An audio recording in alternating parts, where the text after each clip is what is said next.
네, 2024년 4월 13일 이정훈입니다. 오늘 제목은 의대 교수와 수련병원 그리고 의사협회 이제는 솔직해지자 이렇게 뽑았습니다. 이 총선에서 여당이 참패를 하니까 이 의대 교수하고 의사협회가 의대 정원 증가를 멈춰라 라고 요구하고 있습니다. 저는 이러한 주장이 쉽게 말하면 가당치도 않다, 현실을 왜곡한 것이다 라는 지적을 하고자 합니다. 전공의를 착취해서 성업한 것은 수련병원이었고 의대 교수였습니다.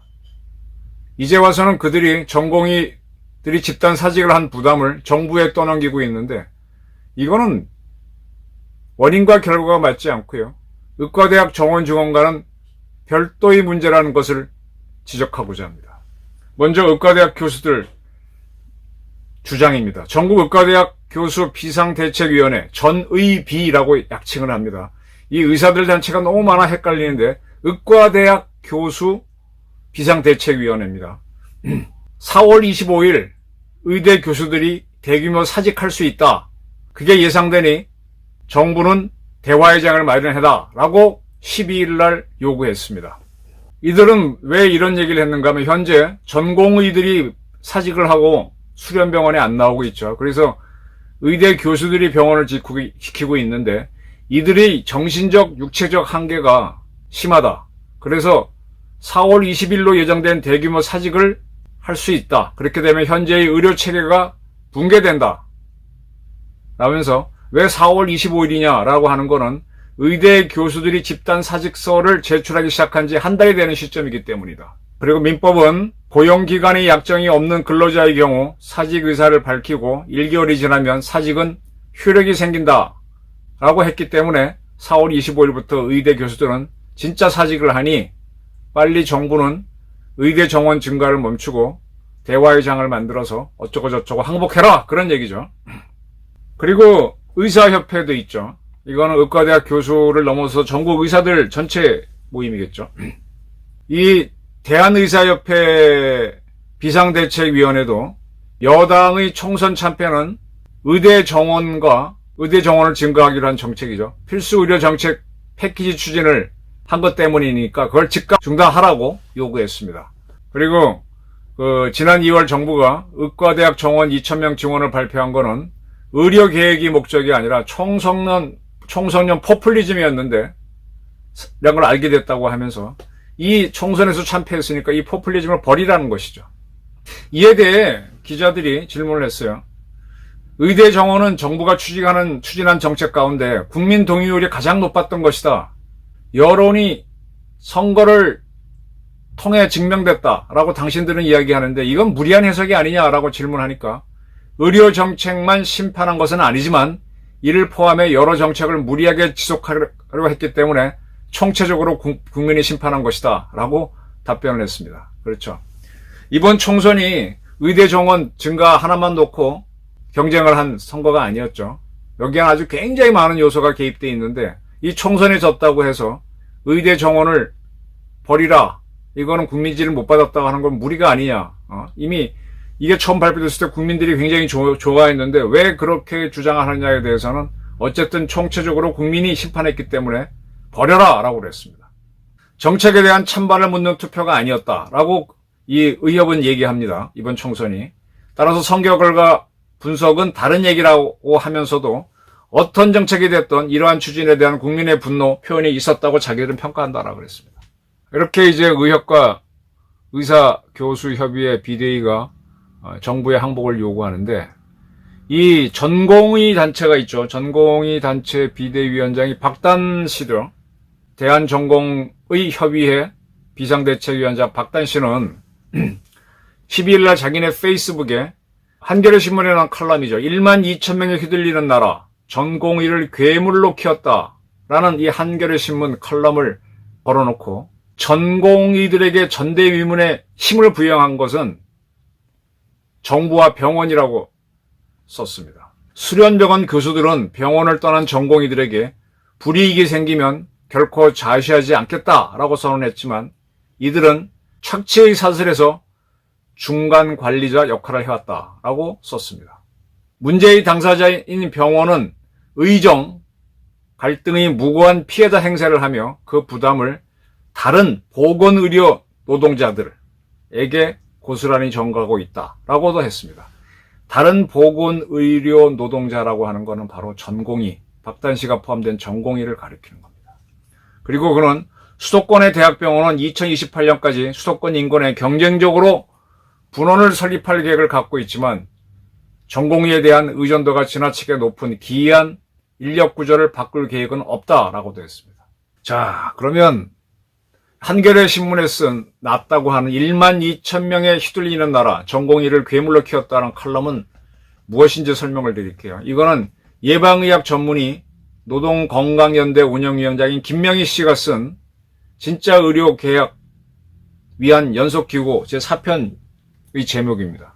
여기에서 필자는 2015년 국제노동기구의 보건의료 분야 근로시간 형태와 그 영향이라는 워킹페이퍼를 만들기 위해서 전공의를 인터뷰한 적이 있다라고 하면서 그때 인터뷰했던 전공의 경우를 소개했습니다. 이 전공의는 이렇게 말합니다. 그가 인터뷰한 전공의는 당직 다음날 일을 하다 보면 판단이 느려져요. 멍하니 말귀를 못 알아듣는다는 것을 느끼고 뭔가 내 동작이 느리다는 것을 느껴요. 당직이라고 하는 건 밤을 새우는 거죠. 그리고 그 다음날 또 근무를 하게 되니까 판단이 느려지고 말귀를 못 알아듣는 현상이 나타난다. 상당히 힘들다는 얘기죠. 이렇게 인터뷰를 땄다는 겁니다. 그리고 2022년 대한전공의협의회 실태조사를 한 걸 보게 되면 전공의들의 주간 평균 근로시간은 77.7시간이었고 또 100시간 이상 근무자도 25%나 됐다. 전공의들이 굉장히 일을 많이 한다는 겁니다. 왜 이런 현상이 생길까? 전공의법이 제정되면서 주당 80시간이라는 근로시간 한도가 정해졌지만 이건 지켜지지 않는다. 왜 이런 현상이 생겼을까라고 하면서 이 필자는 병원의 진료 수익에 도움이 되기 때문이다. 저렴한 인건비로 장시간 써먹을 수 있는 노동력이 이 전공이기 때문이다. 라고 밝혀놓았습니다. 이러한 전공의들이 2월 하순부터 집단 사직을 했습니다. 19,000명 중에서 12,000여 명이 집단 사직을 하니까 50개 수련병원, 우리 전공의를 고용하고 있는 수련병원, 50개의 수련병원 수입이 급격히 감소했죠. 작년에 비해서. 특히 빅5, 서울대병원, 세브란스병원 등등 빅5 병원은 너무 그 타격이 커서 가동률이 50 내지 60%로 뚝 떨어져서 이들은 지금 무급휴가를 가라, 명예퇴직을 시키겠다, 난리가 아니죠. 불과 12,000명이 직장을 이탈했는데 수련병원에서는 의료 대란이 벌어지고 있습니다. 그래서 현실을 보면요, 빅5 병원에서 의사가 7,000명인데 그 중에 7,000명 중에서 전공의는 39%, 즉 10명 중에 4명이 전공의입니다. 서울대병원 같은 경우에는 전공의가 46.2%, 거의 절반이죠. 전공의가 굉장히 많습니다. 그러니까 이렇게 많은 전공의들이 빅5에 특히 많고 서울대병원이 많은데 이들이 빠져나가니까 빅5 병원은 안 돌아가고 다른 수련병원들도 역시 애를 먹는 거죠. 그런데 2020년 보건의료인력 실태조사를 보면은 이 전공의들의 임금은 전문의들의 임금, 전문의들은 우리가 흔히 말하는 의사들이죠. 의대 교수를 포함해서 그들의 30% 수준에 불과한다.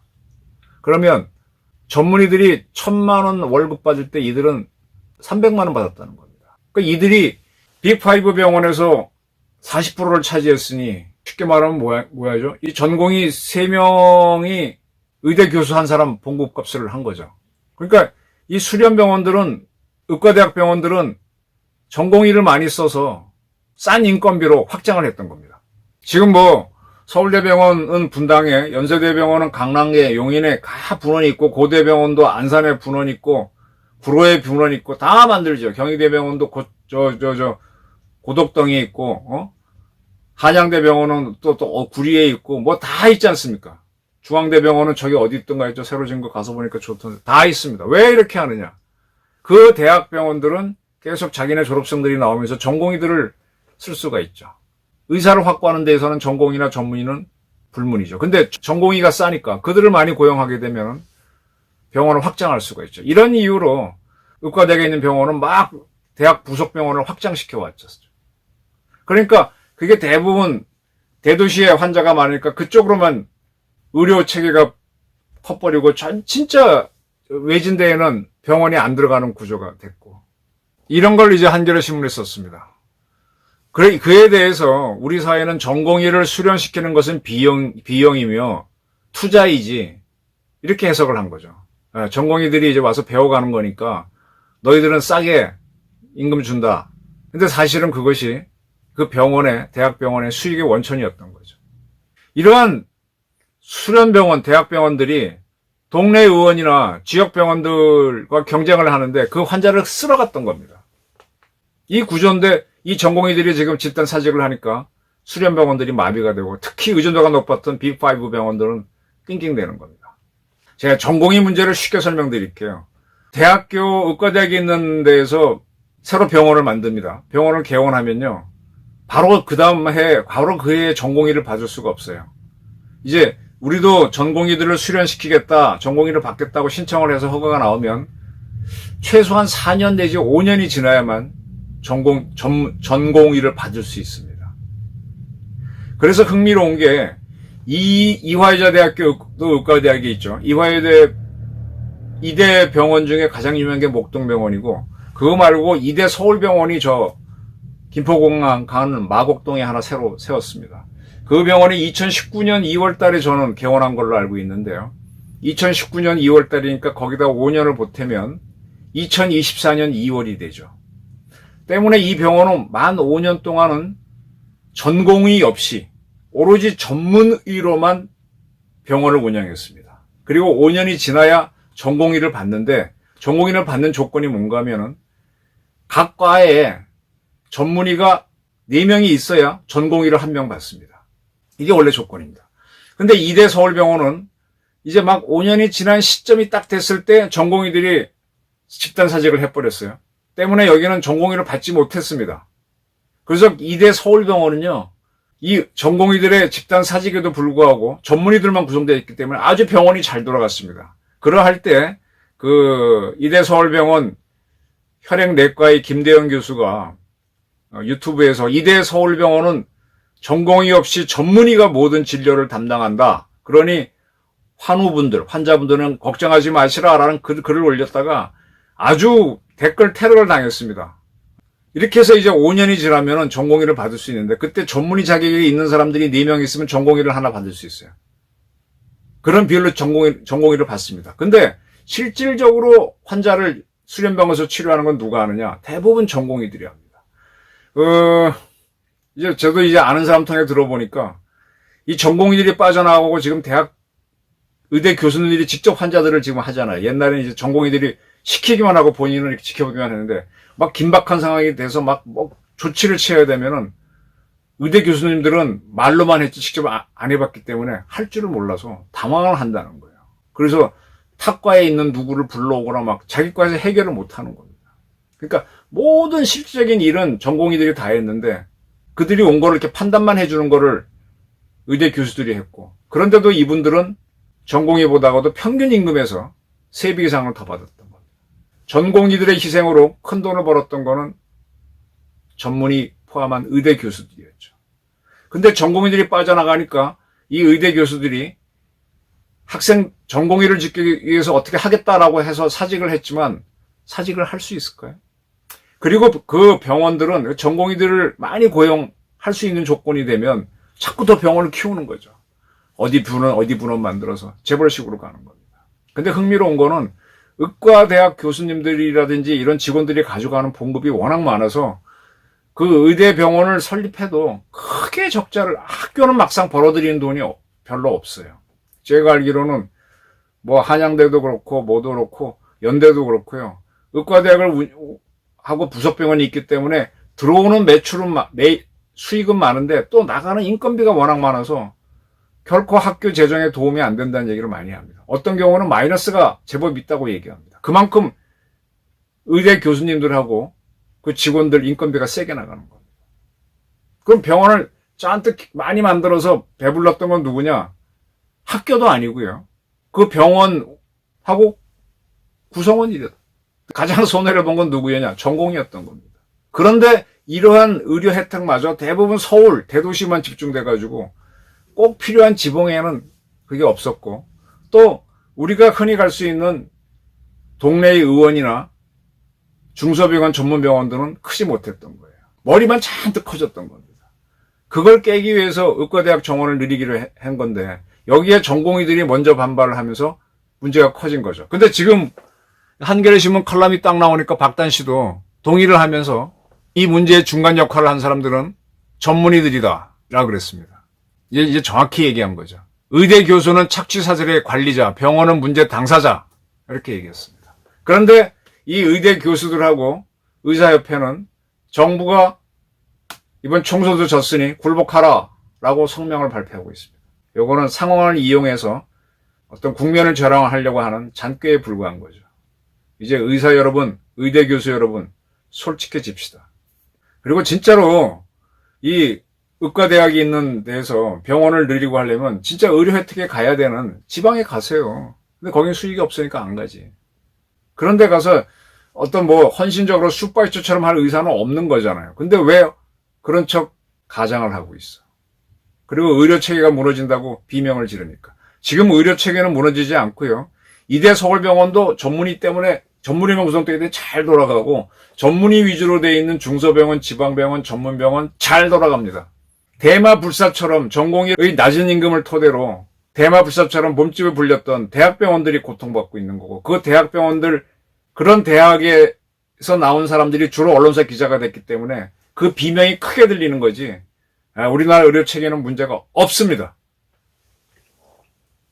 이걸 총선을 핑계로, 총선에서 여당의 핑계로 이 모든 부담을 정부에 떠넘기는 거는 난센스입니다. 의과대학 정원 늘리는 거. 이거 의과대학, 사실 대학도 수입이 떨어지니까 의대생 더 받아갖고 수입 늘리려고 하는 것도 필요하겠죠.